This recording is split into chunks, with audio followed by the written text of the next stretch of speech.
Spotlight, lectures and performances on and around Albany State University. Good afternoon, ladies and gentlemen. Oh yes, we have to be lively, very lively, especially when we are meeting with a group who are coming from the African diaspora. It's important for us to be joyous. I am Baba Femi Elufiere, Chairman of the Department of History and Political Science, and I have all the professors here, and I also have our very, very important dean here, Dean of College of Education, Dean Kimberly King Jupiter. She's out here. Will you please kindly stand so that I can introduce you? Dr. Sophia Woodard, Professor of Political Science.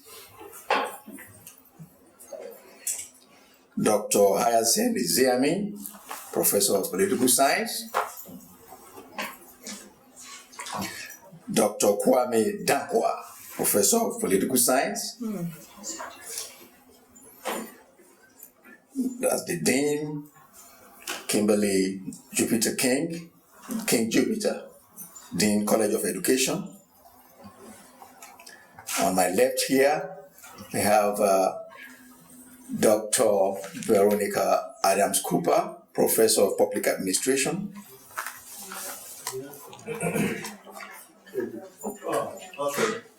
Dr. Emmanuel Conde, Professor of History.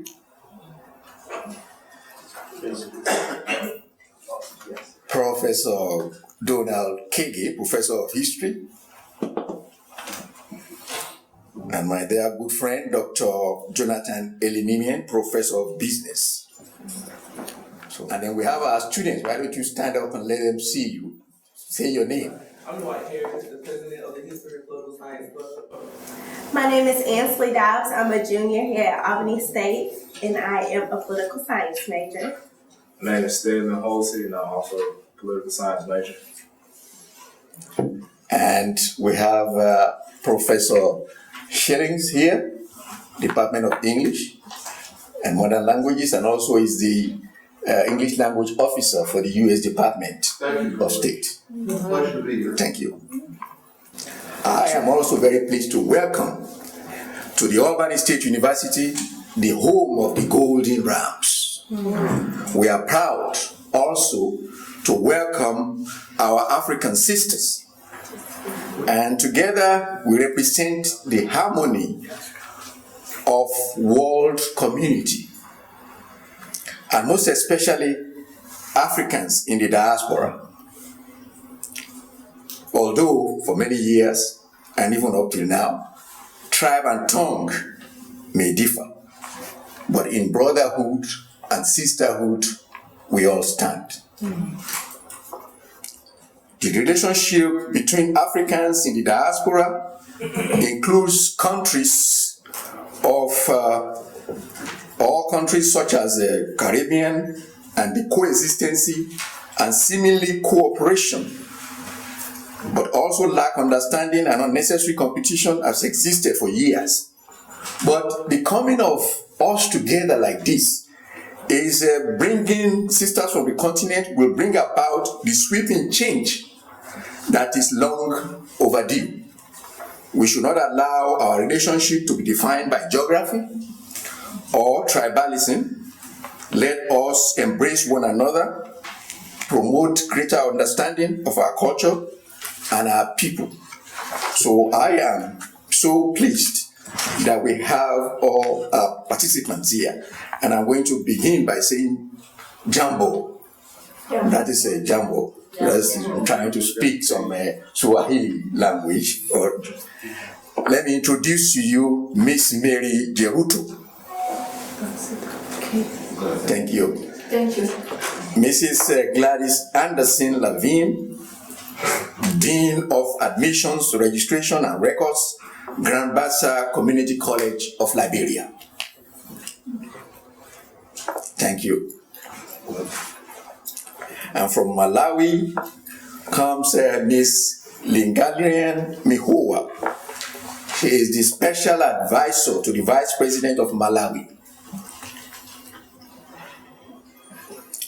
And from Nigeria, I happen to also come from Nigeria, is Mrs. Moradike Abiodun Badru. She's the Assistant Secretary General, National Association of Nigerian Nurses and Midwives. Welcome. From Swaziland, we have Ms. Basil File Zumalo. She is the administrator, the Foundation for Social Economic Justice. And from Uganda, we have Ms. Christine Aviabaco. She's a member of parliament in Arua district. So it is important that we give them a round of applause for coming here. Beginning from Ms. Mary Jeruto to tell us some few things about Kenya, about the objectives to be here and things of that good nature, so that we get to acquaint with one another. Ladies and gentlemen, Ms. Mary Jeruto. As you have heard, my name is Mrs. Mary Cheruta. I come from Kenya. I come from the western part of Kenya, that is the Rift Valley. And my background, I am a social worker. I work with an organization known as Rural Women Peace Link. This organization is mainly working with the women at the grassroots level. And our main objective is peace building and conflict mitigation, advocacy and governance, that is leadership and governance among the women. We are trying to build the capacity of women on leadership in the rural areas. And also, we also have economic empowerment.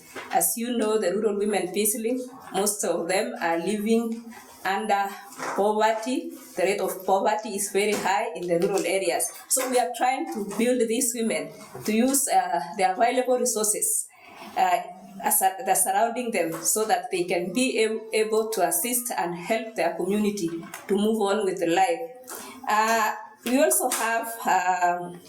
also empower women to understand and know their rights, because actually most of our women in the rural areas, especially where I come from, most of these women don't understand their rights.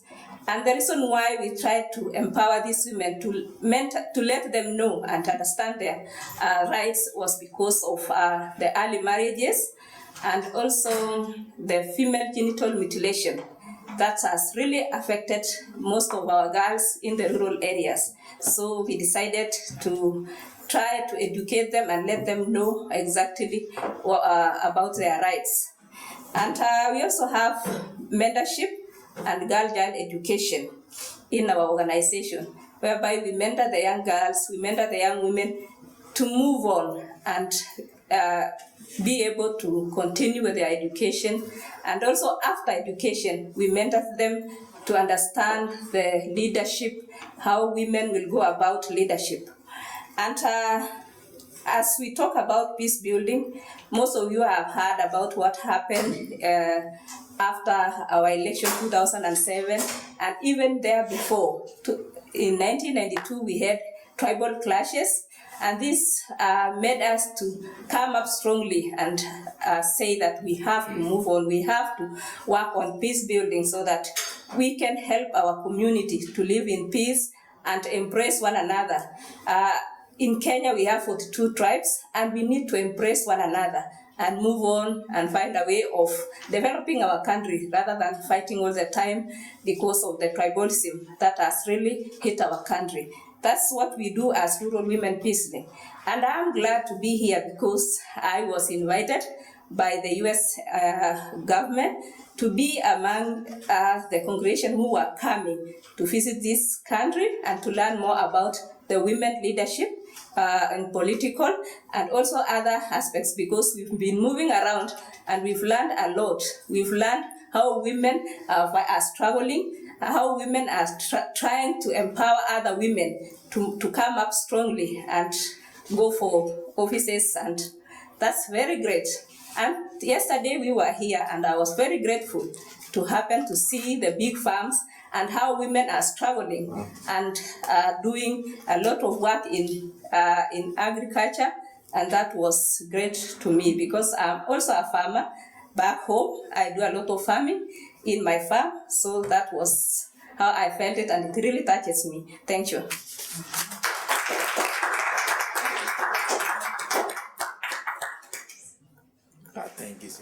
I think it's important to empower women. And women are the real mothers of the nation. And we must do that. And in America, as I know, women do have rights. And even these days, women often even hyphenate their names. They hyphenate. My wife, I said, well, we are now married. And now she said, Lufiede.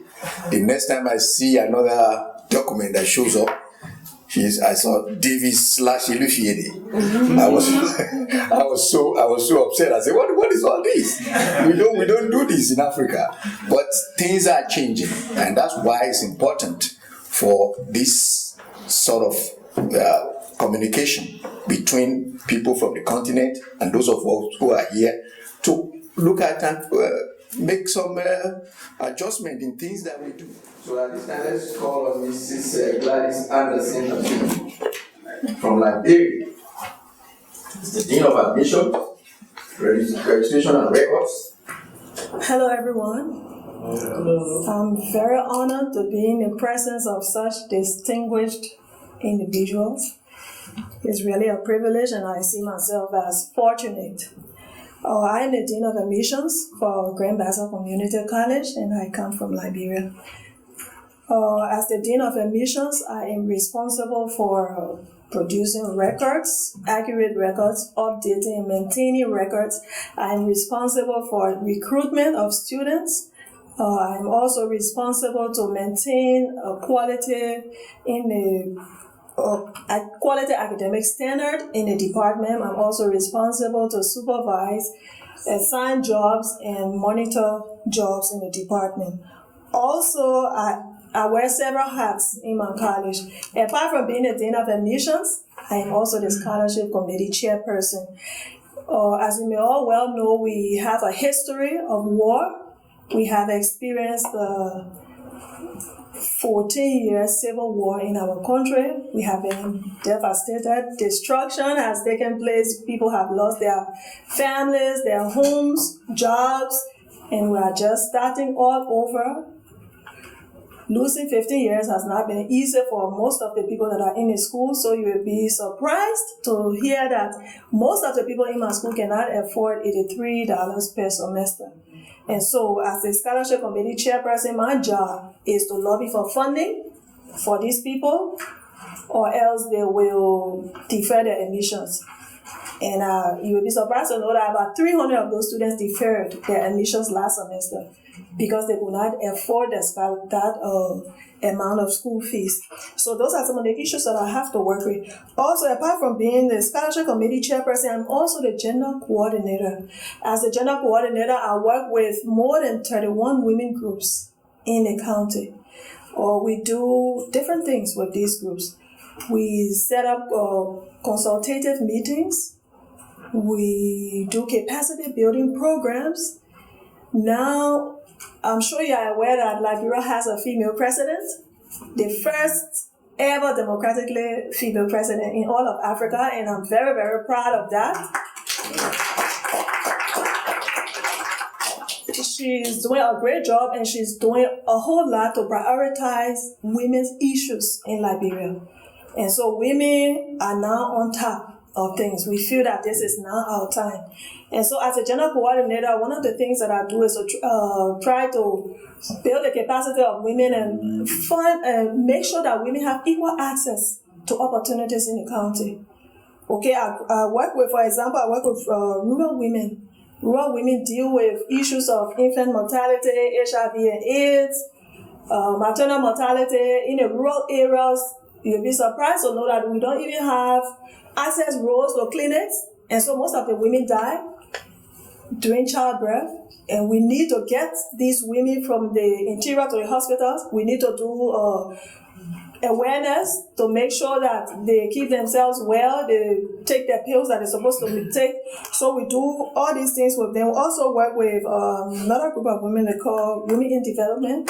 And I was very much enlightened by the meeting we had yesterday with the group of women in Georgia that talked about agriculture. They do agriculture the same way we do. They don't have those advanced equipment. And so it was interesting to know that I have people who share the same challenges that we have. Also, I don't only work with older women, but I work with younger women groups. I mentor younger women. Most of what I do is to try to encourage them to stay in school, because most of them have lost their parents, they are self-reared, they do a whole lot of things to survive. For example, prostitution. And so there's a lot of issues with HIV and AIDS, STDs. And so we do a lot of speaker series to encourage them to know what it is to build up their capacities, to stay in school, so that they can become the leaders that Liberia needs, because they are the takeover generation. My objective here is that all of the meetings I have gone to are really interested in learning about the initiatives that you all have set up and how you have organized to bring about social and economic change, and especially equal access to education for women. And so I'm very, very happy to be here, and I see myself as privileged. Thank you for giving me the opportunity to share. Women have been repressed. Women have been oppressed. Women have been suppressed all over the world. And we must always be glad with our mothers, what they did. And lack of hospitals also existed in many, many places. Look at me standing. I was born at home, no hospital. Because you don't have to go to hospital. You just have you are getting ready to have a baby. You ready. The elder men and women around will say, okay, have the baby here. Let's take care of that baby for you. So those things existed there, and we want to eradicate it. So at this time, we're going to call on Miss Nerina Mihowa, Special Advisor to the Vice President of Malawi. It is an honor to be here, and thank you for the warm hospitality. I come from Malawi. It's a country in Central Africa, and it borders Zambia, Tanzania, and Mozambique. We have a population of 13 million, and 85% of those people are in the rural areas. We are 18 years into our democracy, having survived some 31 years under dictatorship. And in 1992, people made a decision to change, to go into a multi-party kind of governance. And we had our referendum, and we had our first democratic elections in 1994. There's still a lot of priorities that Malawi has put on its table in order to improve the social and economic conditions of its citizens. And our national development plan includes a lot of areas, and I wish to just highlight a few. The Malawi Growth and Development Strategy focuses on issues of economic development and prosperity, infrastructure development, education, agriculture and food security, health, particularly HIV and AIDS, and also strengthening our democracy.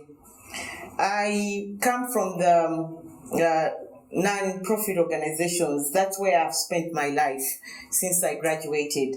Until 2009, when Malawi went into its election, we had the first female vice president elected into that office, and she asked me to serve as special advisor, and I take that as an honor and as an opportunity. My interests are in leadership, in women's rights, in HIV/AIDS, but also in issues of developing young people, both male and female. And as a result of this passion, in 2000, I co-founded the Young Women Leaders Network, which works with young executives, helping them to develop their leadership potential. But also one of the important components is the intergenerational dialogue, where young people are put in the same room with established leaders in order to learn, but also in order to get the experiences and map their way forward better. But I've also been involved in law reform in Malawi. Since our democracy, we had quite a number of, our democracy is young, we had archaic laws. So the government also put together a law commission which looks at law reform, and I also had the opportunity to be appointed special commissioner for a special law commission that's developing Malawi's first ever gender equality bill. In terms of my experience here, it's been a worthwhile 3 weeks. We've been up and about, and it's really good to look at America from the inside. Because I think back home we get to read, we get to watch CNN, but nothing beats the experience of experiencing America in its reality, meeting the people, meeting the families, and meeting people like you that have come from elsewhere but have also started a life here. So it's really exciting.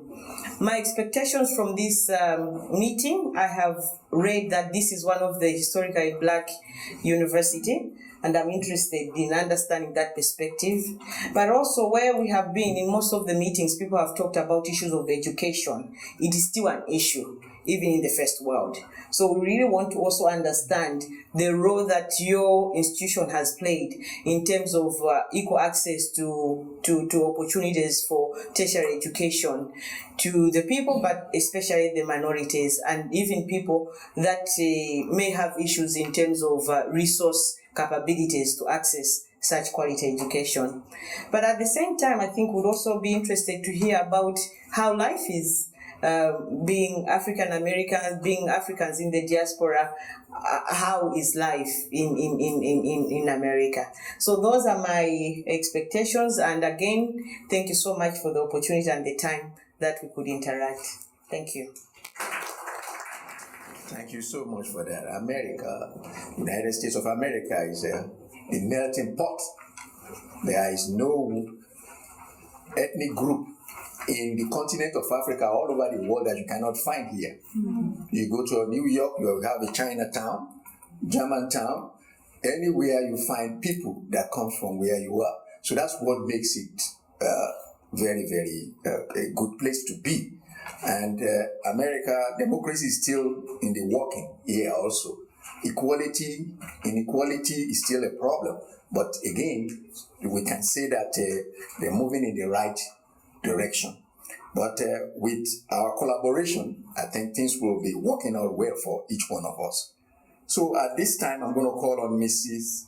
Moradeke Abiodun Badru from Nigeria. I want to say thank you very much for giving me this privilege. I am humbled to be among professors, my very senior learned people. It's a real privilege. I am from Nigeria, and I'm also glad that I am the luckiest in the group.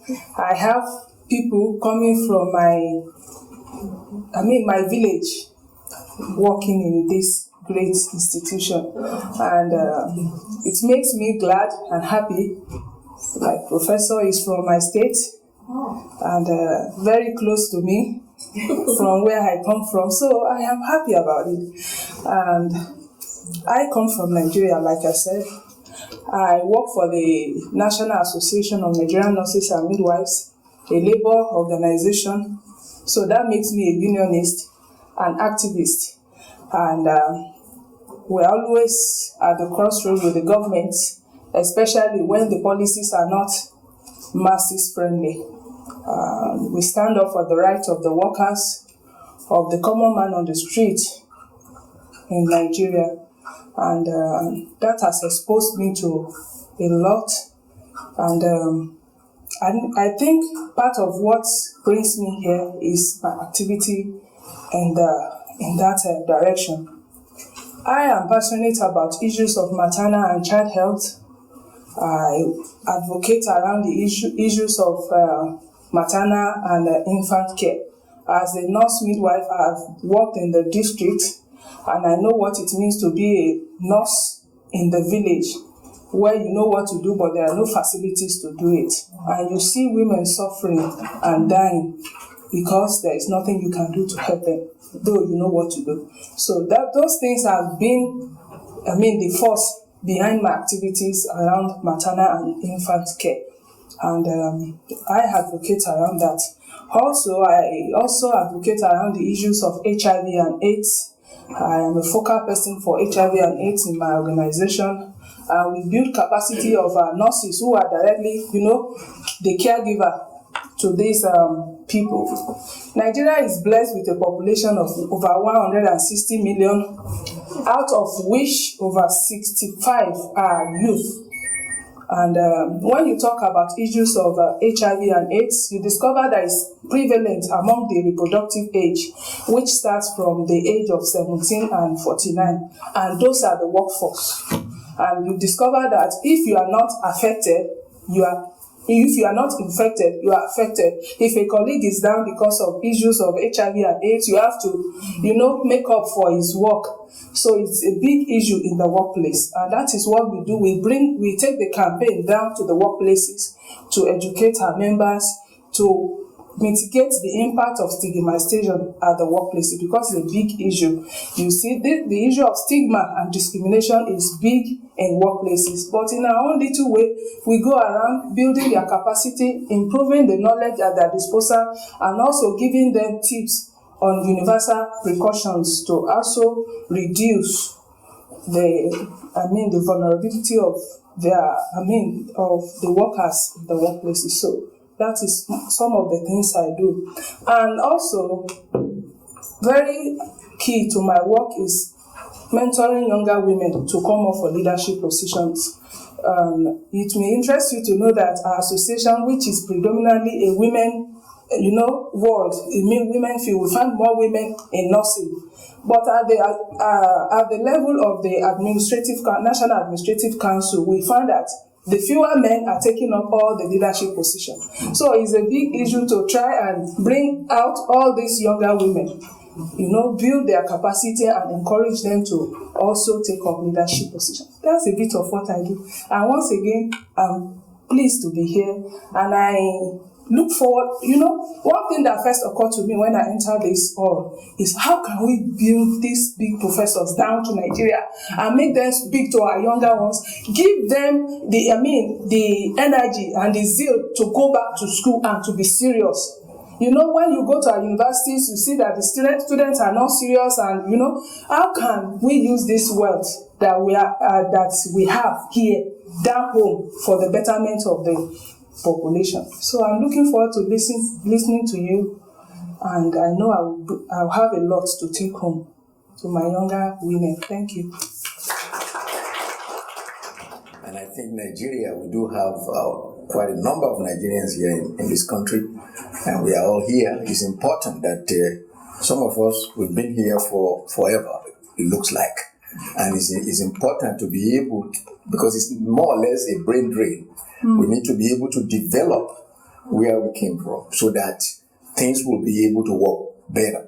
In those days when we were in school, people were very, very serious. You will always go to your classes, you will get prepared, because if the teacher asks you what is 12 times 12 and you do not know it, they will have you to lie on top of the desk.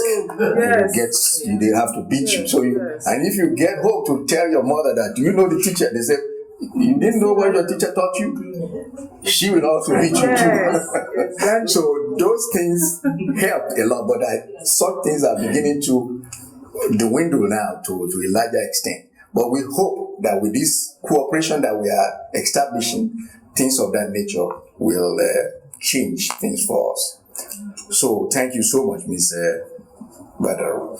So at this time, I'm going to call on Ms. Benzil Zumalo, the administrator, the Foundation for Social Economic Justice from Swaziland.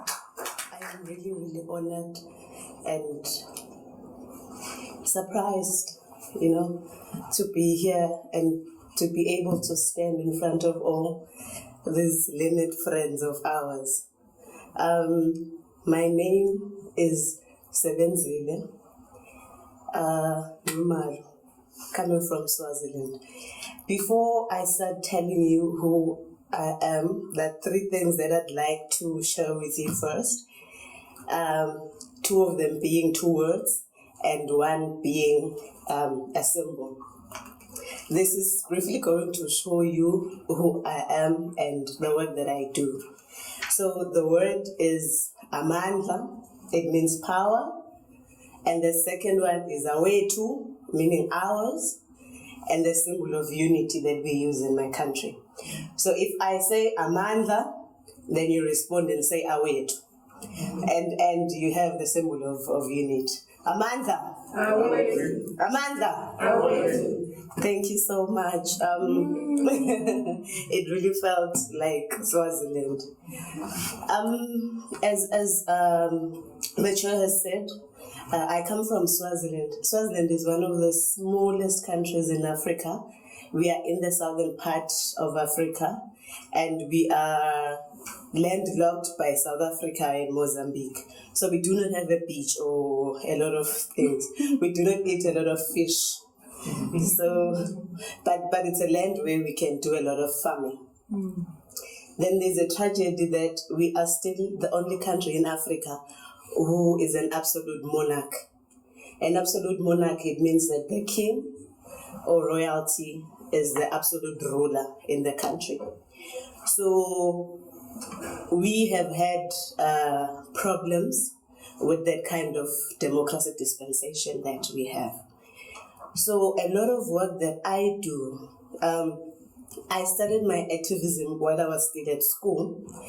And again, it was through the patriarchal system that is ruling in Swaziland, where I come from a polygamous family. My mother was the second wife, and she also left her home area to seek employment in the city.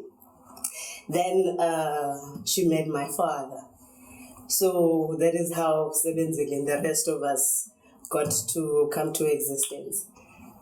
So because my father was working for the company, which was the provider of the education, the housing and everything, my mother worked as a domestic worker for my father's colleagues.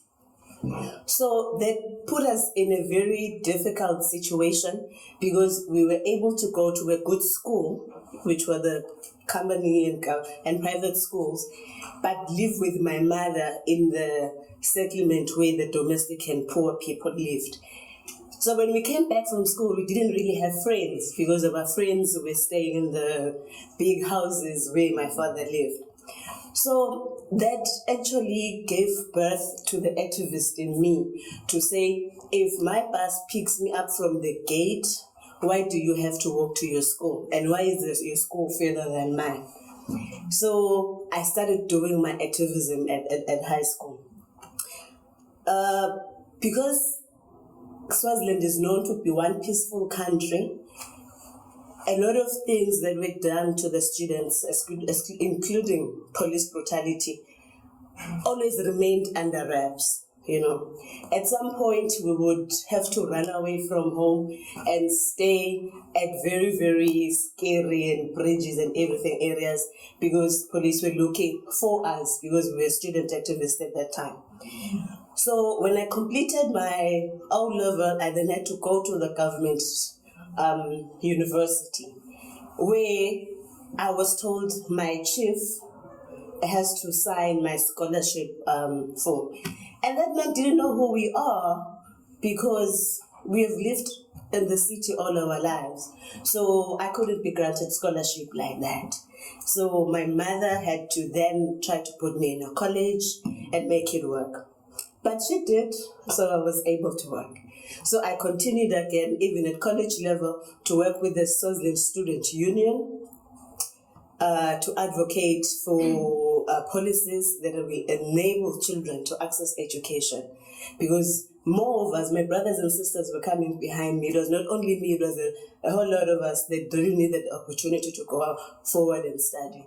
So I continued working with my activism like that. So I then, after college, I got a job and working for Foundation for Socio-Economic Justice.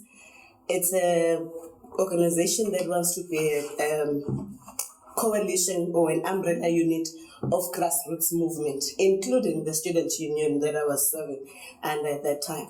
So under that organization, there are ex-mine workers again, street vendors, research academy, and education. All of these organizations are working with grassroots movements in the country.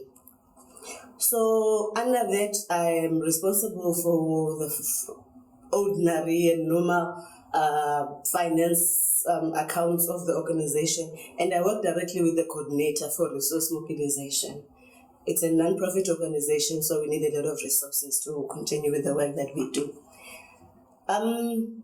As we were continuing to work with the foundation, we realized there was a big gap in Swaziland, that women were not organized. Women were doing initiatives there and there, but they still were not organized.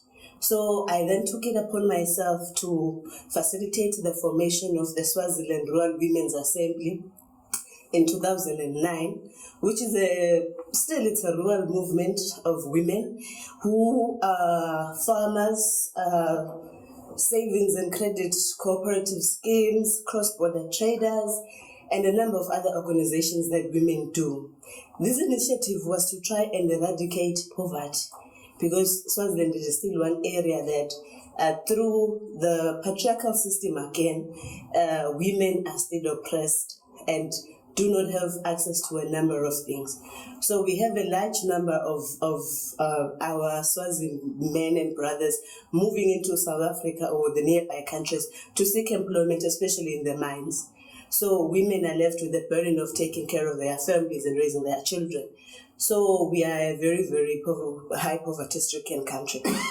So these women, they come together under this banner where we try to build their capacity. We discuss issues of good governance and human rights, issues of democracy, business skills, and we do a lot of campaign work again. As I said, that a lot of the oppression in the country comes from the poor democracy dispensation that we have. So we really need to do a lot of advocacy work and campaigns. After realizing again in the movement that there's a large number of young women and their youth, we started an initiative called Swaziland Young Women's Network, where this is just a group of young women who initially we wanted to bridge the gap between these two generations, because the young women were always complaining that we are more active, we have radical issues, we have a number of things that the older generation didn't see as important at that time. So we saw the need to start forming this organization that has mentorship programs under it, and with the assistance of a number of organizations in the country, civil society organizations that are led by women. We also want this outfit in the youth to cultivate the interest in democracy and good governance, because now we are at a point where we want a new democracy dispensation. But you find that young people in the country are 60%. But less of them are interested in the issues of politics and the issues of, they always raise a number of things, but it is just to point out to them that it's not all the time with democracy, the contestation of power, the other issues that go with democracy as well that young people need to be engaged in. And we have, again, in that program, where we want to have active youth, where we have a number of sports initiatives that we do under that program. I think I can end here for now. Thank you so much. Let me say, Amala, Awetu, Amala, Awetu, Amala, Awetu. We need it, because I think the terminology of polygamy does not even exist here. They have a system that counterbalances that. They call it child support. And if you get into that bracket, you are truly in trouble. So Africans who migrated here, they seem to know how to really behave themselves in this country. They don't do that. Such things is what we need to borrow from here to the continent. At this time, I'm going to call on Miss Christine Aviabaco, a member of parliament in our district of Uganda. Good afternoon. I'm a teacher by my first training, born of a teacher and a housewife. The politician in me started quite early. My father had 4 children, 2 sons and 2 daughters. And every time there was this domestic work, we did it all. The boys played. So one day I asked my daddy, why is it that I fetch the water? The boys play, sweat, come use my water. By the time I want to bathe, there's no water, I'm going to the well again. What is this happening in this house? Then my mother says, you're a woman, you're supposed to work. They are boys, you know that. Then I stood up my mom and said, Mommy, this is not continuing here. And then I said, how come I cook the food? The boys just eat it. They don't even wash the dishes. What's happening here? Then my mother said, you will do it. You're a woman. I said, this has to change. So my daddy came. Twice I refused to cook. I was beaten. The third time I refused to cook, I was beaten. Then my father said, no. What is your case? I said, for every hunger, there must be an action. And for every dirt, there must be clean water. And everybody should do that. So we voted. My father voted in favor. So it was a democratic house, 3 against 3. So the boys had to do some work. Well, I come from a very humble background. Right from my younger days, I did not have the advantage and privilege to grow up in an urban setting. But my opportunity came when I was the best student in my district, and the British and Americans offered me scholarship throughout my secondary education, and also I was admitted for government scholarship in the university. But that said, the roads were not always very smooth. I started being a politician right from home, through my primary school, through my secondary school, and I was a member of parliament in the university. And shortly after, I went to teach. I used to teach microeconomics for university students, undergraduates. So I resigned my job to take active participation in politics because in the year 2005, our parliament removed a very vital law. The presidential term limits were lifted, and it was an open-ended law. That enraged me. I resigned my responsibility and then left for politics. And when I went to Arua district, which is sandwiched between South Sudan and Eastern DRC, nobody believed in me because I was way too young. If I'm fat now, I was half my size. And then the question is, what is this young girl looking for? I did not tell my family about this precisely because they will say, why do you want to expose our poverty? Why do you want to go into this? You have a career to be a professor one day. You're still not married, with all the stereotypes. But I said, that aside, I'll do it. I didn't tell my family that I was going to run for office until the nomination day. When I was nominated, my mother actually wept and said, you're going to expose our poverty to the entire world. I said, yes, Mommy. If it takes to expose your poverty to be what I want to be, it will be so. So I ran for office. Based on my values, beliefs, and convictions, I got elected into parliament. And I'm serving my second term in parliament. By the year 2016, I would have been 10 years in politics at the national level. So my primary role to go in there was to see to it that we make legislations that govern our country in honesty, and we make pieces of legislation that really function for the ordinary. Because I really saw that as the descending of dictatorship. Because once you don't have limitations to the presidency, then the presidency can do anything. Because we have a presidency where there are a lot of powers that he wields. So as a member of parliament, I do the legislation. What is key to me is the budget process. Because one of the key issues why Africa is behind is that we do not use our budgets in the priorities that we should be putting our monies into. So it's key. I want to always see the aspect of gender budgeting, looking at where the monies are put. Are they put in the human issues or they put in weapons? Are they put in the right sectors or they put in sectors that just leak the economy for no good? So that's what I do. I work as a commissioner for the APRM process. The APRM is the African Peer Review Mechanism. This is the good governance arm of the NEPAD initiative. So I sit on the National Governing Council of Uganda for the last 6 years.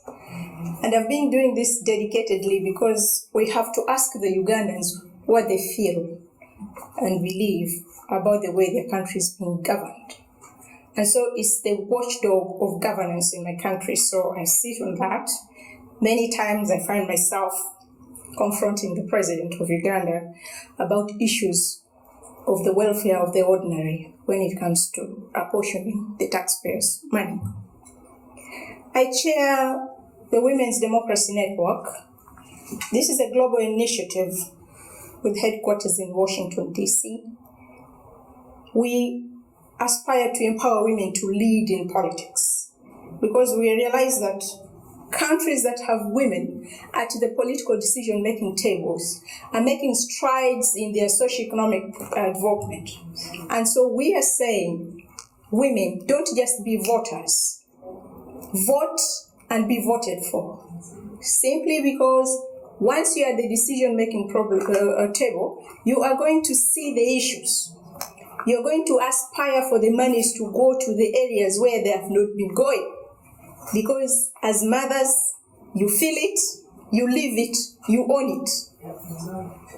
For that reason, the Women's Democracy Network looks for girls, ladies, executives, and say, please, don't just sit in those offices. Come to the political decision-making table. Because everything around our countries revolve around politics. So once we get ourselves at the political decision-making table, we then can transform our communities and our countries. That is what I strongly believe in. I chair the chapter. I mentor both politicians who are already in politics. Others are way older than me in politics, but they still invite me to talk to them, to advise them, so I do that. One of the biggest challenges all of you may know is the question of infant and maternal mortality on the continent. And this spreads across countries. In my country, we lose 60 mothers daily because of either failure to access medical attention, because of poor infrastructure, or the medical staff not being enough, or just the ignorance surrounding your own health. As a result, I founded an organization called the Rural Safe Motherhood.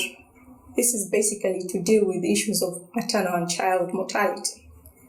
In Africa and in my country, especially in my district, it's very easy to make people gather around funerals. They will support you when you have a dead body.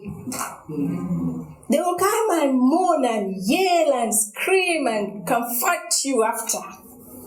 But I want to turn that around and say, you see, if you screamed with me while I was carrying the pregnancy, if you brought the goat when I had the opportunity to go and deliver and didn't have the money, you wouldn't be screaming to dig a grave.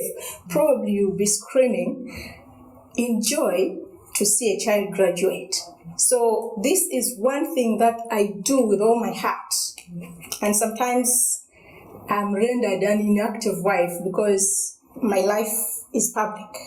If I have to sit for an APRM meeting, if I have to go for a Rural Safe Motherhood meeting, if I have to be in Parliament, certainly I'm not going to be the best African wife.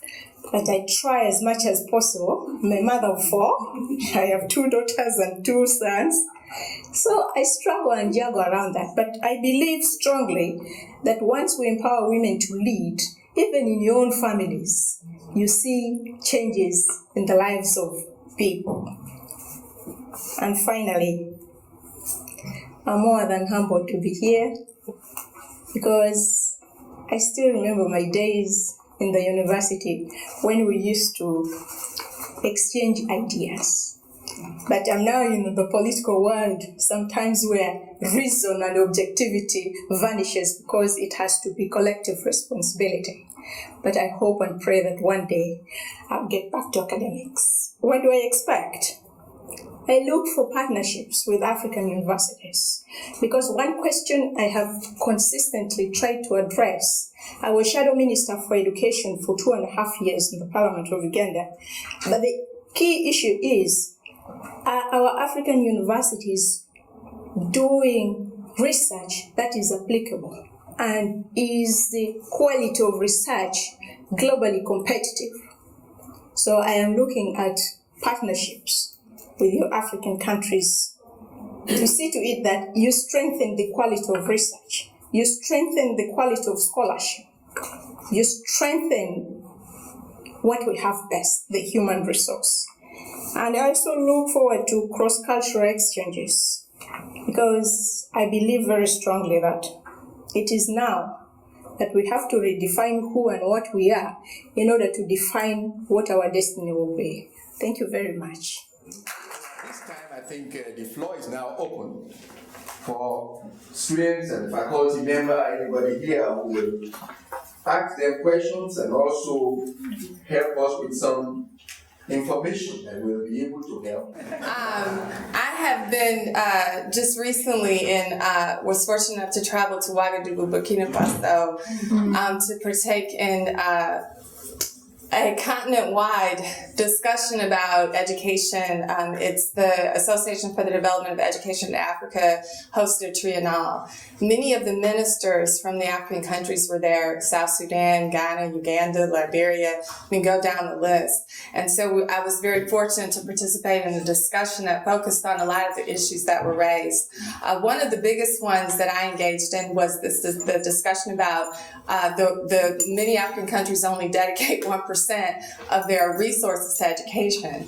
And that is a tremendous challenge because if in fact the economic viability or sustainability of a country is directly related to the amount of resources that they can contribute to education, then 1% is abysmal. And so the discussion was a very real and impactful one about the need for ministers to push resources away from some of the things, well, military, that's just me, into education, because I think you see that where those resources are higher in education, we also get less conflict.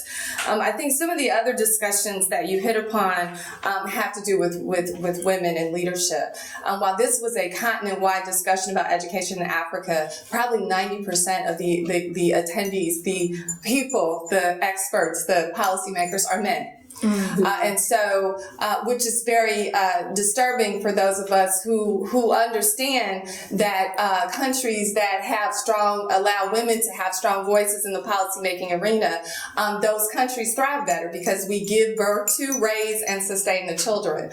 So I think it's really important that when you start to talk about economic viability, the reduction of poverty, that you're certainly talking about magnifying the voice of women. And that is a journey that we all share for Africa and Africa's diaspora. Many of the challenges that you talk about are the very same challenges we confront here on a daily basis at a historically black university. We have African American women under the age of 30 are the fastest growing population of new HIV/AIDS cases.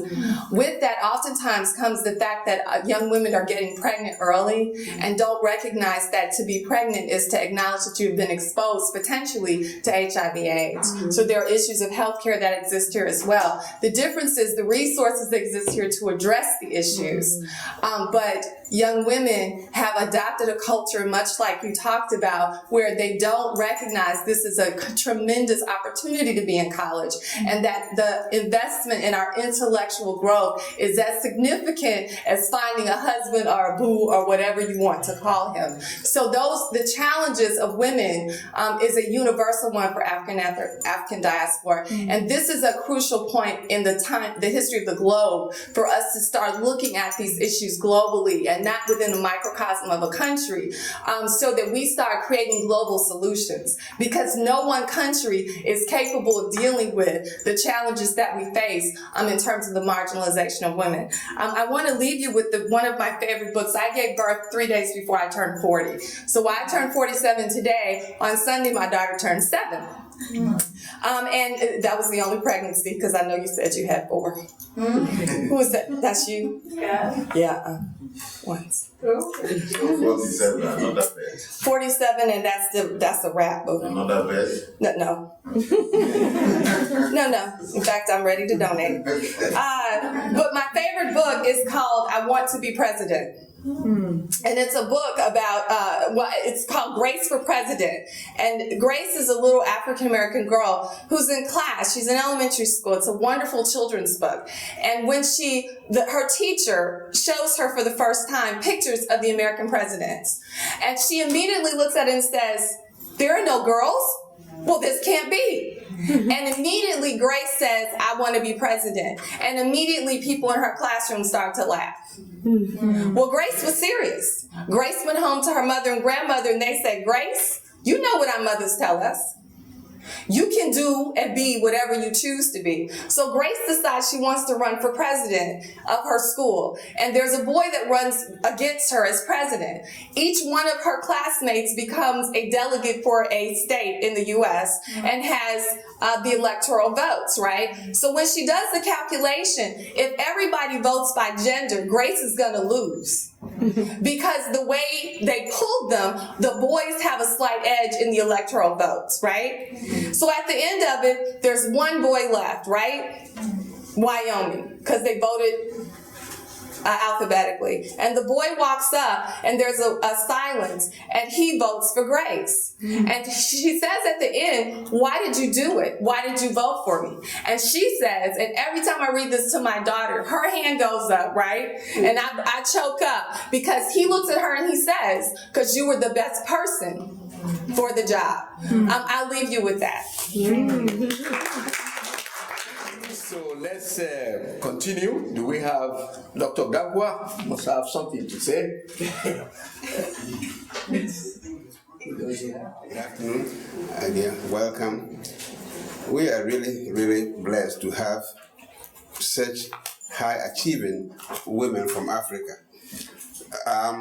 Until now, some of us probably thought after Liberia, which is the only country with an African president, and I think Botswana, which also has high women political officials, many of us didn't know that Africans are making such strides in countries like this. So it's very heartwarming to know that this progress is taking place. And I want to keep up with the struggle. All right, it's good you've come to America to learn. It didn't happen to African women overnight. You know, America was independent since 1789, but it took an amendment, a 19th amendment of the Constitution, ratified only in 1920, that women got the right to vote. And since then, they are making strides after strides. Anytime they slack, the men are trying to get the power back, the power they give them. Currently, we have only 91 women in Congress. The Congress of the United States is made up of 2 chambers, as you know, the Senate and the House. In the House, we have 435 members. Women are 71. In the Senate, only 17 out of 100. There are only 5 women governors in the United States. Now, this tells you that although women have been empowered, they still have a long way to go. And if you have been here long enough and been listening to the debates going on, you know the Republican Party is now launching a full assault on women, trying to take the kinds of things they have back. I'm saying this to tell you that it's not rosy for American women either. But the key is to keep up the struggle. You know, so you go into Africa and you tell them that even in America, women are still under assault. And if they can relax, if they do relax, then the powers they've gained is going to be taken away from them. America is still waiting for its first lady president. We don't have one yet. Not a vice president woman yet. You got a first lady, man. So I hope you're going to keep up the struggle and keep a good job. I mean, keep working in Africa and spread the word and keep the struggle on. I'm really impressed with the Ugandan lady, and I'm looking forward to the day she'll be able to dislodge this president for life who's been there forever. Museveni, right? Now, talking about connections, my chairman, Dr. Lufiede, assured you that we are going to do whatever in our power to ensure that collaboration is established so that there can be some significant exchange between us and all the countries in Africa. Let me say, we have some study abroad programs already underway. And Dr. Elimi Miam has been going to Kenya for the past 10 years. I don't see why we shouldn't start. I mean, he's relaxing a little bit and he's going to crank it up. I've also taken students to South Africa on one occasion. That was 2003. And other professors have taken students to Sierra Leone, Ghana, and other countries. We intend to step it up, especially with you here. We have to establish the right network so that we follow up with some exchange programs. Your students need to come here, and our students need to come to your country. So we establish. And if there are some scholarship opportunities here, we're going to work hard to ensure to expose you to those. So I hope you're going to leave your connections. We still have all your information here, and we're going to do our darnest best to ensure that this,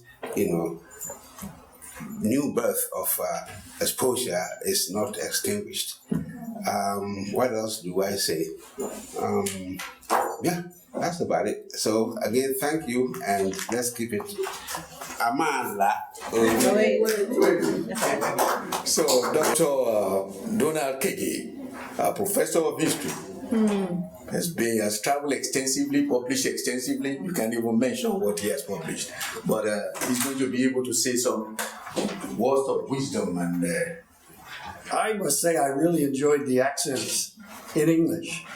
I'd like to really know the relationship between the native languages and English or French or any of the European languages, because I spent a lot of time in Spain where there were languages that could not be spoken. Because I was in Barcelona and people could not speak their native language because the no good people in Madrid would not allow them. I just wondered if that existed, or if these languages all kind of exist side by side. So I'll when I get off, maybe you can tell me that. The thing I would like to really emphasize is the importance of having African and Caribbean students in our classrooms. I was fortunate enough to have an honors class that had at least 25 Caribbean students and about 8 African students. It was the most amazing class I had ever been in. And it was that way for the American students too, because everybody was heightened up. Competition was incredible. I even had to hide the grades because they were always trying to see what the other people had made. I said, no, that's against the law. But this has an incredible influence on schools like this, because our relationship with students is different than the bigger schools. I've taught in big schools where grades are a commodity that students are paying for, supposedly. That's the way they think. In schools like this, students are invested in by their professors. That is the big difference. And we are basically overjoyed when we hear of things that have happened to our students. And believe me, we tell everybody in the university where our students have gotten to. So saying that, I am greatly appreciative of your visit. And again, I absolutely love this cornucopia of English as it went across the table. It was a little different, but it was absolutely beautiful. So saying that, I thank you. I am the only African man who actually studied women in politics. How are you sure of that? And my dissertation was a study of women and politics in Cameroon, and it was published as a book entitled African Women and Politics, knowledge, gender, and power in male-dominated Cameroon. So, the study was posited knowledge as the center around which power gravitated. For those of you who are from Africa, you know what ritual knowledge is, right? The knowledge of ritual. Magical knowledge controlled by men. Women were excluded from that kind of knowledge. It was mostly older men who practiced and exercised ritual knowledge. And this knowledge was passed on to younger men as they grew older. And when the white man came, colonialism, they introduced a new kind of knowledge. I call it Western knowledge, which was imparted through schools. And gradually they began to allow women to go to school alongside their male counterparts, their male brothers and sisters. And over time, women began to acquire the same kind of knowledge that men had access to. And that is why you are sitting here today, because of European education. And I'm not going to keep you waiting and listening. Important to impart to the younger women in Africa is to give them access to schools. Because Western knowledge is very revolutionary. It changes the total person.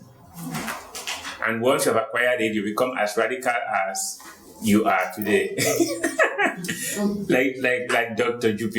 King Jupiter is, within. Very radical. It transforms you. And that is what you have to give access to the younger women in your countries if you want society to change. Thank you. Thank you. So good afternoon to you all, and I might also add Jambo. Excellent. Very excited to see the women of Africa come to visit us. In the African society, women play a very special role. And in Uganda, I know that the women are heavyweights. We have the first vice president was a lady from Africa, from Uganda, right? And we have a very vibrant parliament, and I read the newspapers. So I see some of the activities you're involved in, very exciting. I'm one who is interested in education, especially the gender gap in education between men and women, particularly the continent of Africa is a major challenge. And I know that I need not emphasize this. These are the advocates, but I think we should join them to support this cause. There is a project to try and create the first African Women's University of Science and Technology in Uganda. I think the MP might agree with me on that. Yeah. Yes, and we have a lady from Atlanta called Professor Shelby Lewis, who was just in Uganda recently, and she's working on that project. And this is something that I think every African country should have and should strive to get, because if you empower women, you empower the nation, and that is a way to develop the country, to develop the continent, to develop the globe.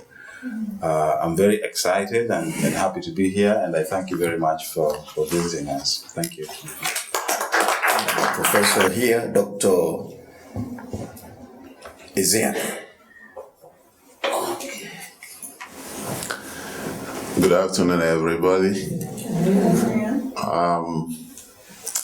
I will say also that this project that we're backing on now, it's something that many of us here believe will be part of the change that we want to see in Africa. Because there's no doubt that men, they have ruled for a long time. and many things are not going right. And listening to you guys speaking this afternoon, I'm very much impressed, just like every other person here. I'm very happy to know that we have people like you, very strong women. But like you said, I think what you need is a leadership, people that will support your movement and your efforts. And it's good that we have that privilege of coming in contact with you guys. And I hope that we shall be able to continue that effort together. So in many important ways, we have to maintain the communication and see how we can be part of the whole process. So, and I'm very happy you are here, and I thank you. I wish you have a safe journey back home. And please be sure you stay connected. Thank you. Johnny, and namaskar, my sisters. It is truly my privilege and my blessing to be in your presence, in your company today. I have always had a desire, to be quite honest with you, to make connections with my homeland. For there are a lot of African Americans who may not always make such a connection, but I was born at a time in the universe and into a family that always embraced wanting to know who we were as a people of African heritage and African descent. And many years ago, being the first of 3 children born to my parents, the oldest, and a girl, my father used to always say, I was always little, not much bigger than I am now, because I've always been on the small side, but he would always say, Sophia, whatever a boy can do, you can do. Set no limits on yourself. And I've always remembered that. I think it is so important for women around the globe, for young sisters, both here in America, throughout the motherland, and throughout the African diaspora, for them to know that they have been endowed by virtue of their birth into the universe, that they have the capacity, the power, the tenacity, the fortitude to be able to accomplish and do anything that anyone else is doing. And as many of you, if not all of you, have shared about the struggles and the challenges that the sisters and women and girls and young sisters in the motherland face, we have also had the same kinds of struggles and trials and tribulations as African American women that go all the way back, as I'm sure you are aware, to the 1600s, when when our African foreparents, mothers and fathers, were forcefully brought to this country and forced to participate in the system of slavery. And because so many of the women recognized early on, even in the 1600s, in the 1700s, that they did not have any rights, that it was very important for women to come together in women's empowerment movements, certainly coming into the 1900s, but even in the 1800s, there we have the Sojourner Truths and the other women who participated in helping to create freedoms and equality for African women, African American women, and for our families, because of what we endured throughout the system of slavery. So well into the 1900s was when we really began to see more women taking an active role to help ensure that the rights of women in this country, excuse me, that they were acknowledged, that the doors began to open, that there was access for women, and that we would also be able to experience the same kinds of equality that our brothers and the men that were part of this America were also experiencing. So there's a lot of work to do, because women in America have not always had the level of freedom that we have today to pursue our education. There are lots of firsts for Black women in this country. The first Black woman to work for a CEO, the first Black woman to attend a college and university, the first Black woman to become a medical doctor or to become a dentist. And many of those firsts actually happened in the 1920s and 30s. So it is a privilege for me and for the women who are present here today to be able to participate in this movement with you. I certainly recognize and honor that we are in an era and a time in the universe now where women are beginning to participate in a major shift in terms of leadership, as we are witnessing with the first sister who became president in Jamaica recently, and our sister in Liberia, Sister Johnson Sirleaf. And in terms of the United States, clearly there are more women, if you are aware of the women who participate on the cabinet with President Obama, who is a man with whom many of us feel is open to ensuring that girls and women have access to the same kinds of equalities as all other persons do in America. And so his work is daunting as the first president and certainly the first African-American president, but he's open to helping to shape and change and move America in a direction that is going to embrace women of color and women of difference being in strategic leadership roles. So it is a privilege for me to certainly be a part of that movement, to even be in America at this time and be able to see what's taking place with that. I celebrate that. I celebrate you and your energy, your presence, the work that you are doing. The work that I have always enjoyed doing certainly encompasses the work of women's studies, women being empowered.